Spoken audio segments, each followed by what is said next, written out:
Dans la révélation des lois qui gouvernaient réellement sa propre vie, le maître a énormément insisté sur le fait que les paroles qu'il disait et les œuvres qu'il faisait n'étaient pas de lui-même, mais que c'était le Père qui parlait et faisait les œuvres.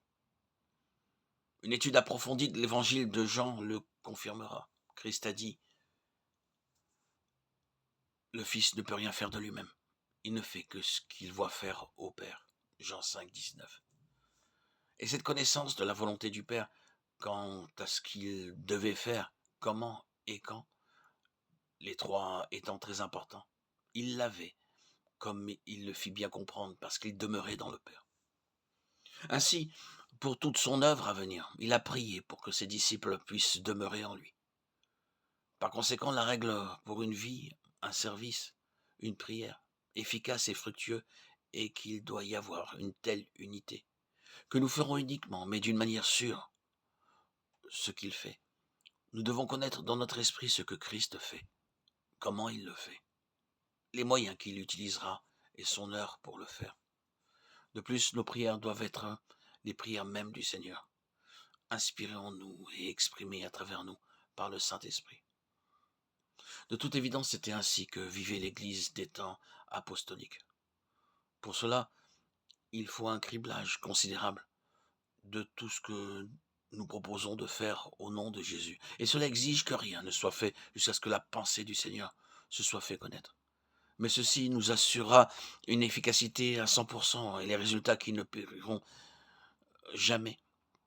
Pour les intentions pratiques de Dieu dans cet âge, Christ est représenté par l'Église, le corps fermement attaché à la tête. Et il incombe à chaque membre de prendre conscience de plus en plus pleinement de la signification de cette incorporation et unité d'identité. Il nous est dit explicitement dans la parole de Dieu que nous devons revêtir l'homme nouveau et que cet homme nouveau est Christ. Ceci n'est qu'une autre forme d'expression de la vérité de en Christ, mais elle porte en soi toute une révélation de dispositions pratiques. Christ est notre rédemption. Il a été fait pour nous rédemption. 1 Corinthiens 1, 30, Romains 3, 24, Éphésiens 1, 7, Colossiens 1, 14. Christ est notre justice. 1 Corinthiens 1, 30, Éphésiens 4, 24, Philippiens 3, 9. Christ est notre sanctification. 1 Corinthiens 1, 2, 30. Christ est notre foi. Marc 11, 22. Littéralement, ayez la foi de Dieu.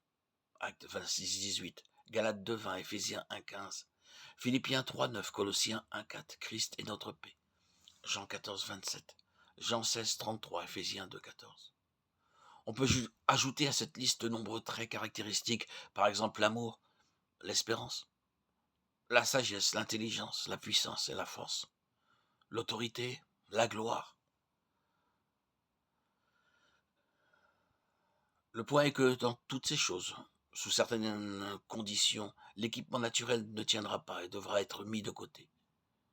Mais en Christ, nous avons un équipement nouveau, dans tous les aspects. Par exemple, notre foi ne supportera pas la tension qu'exige une expérience profonde d'épreuves et d'adversité. Mais si nous vivons par la foi du Fils de Dieu, le résultat sera différent.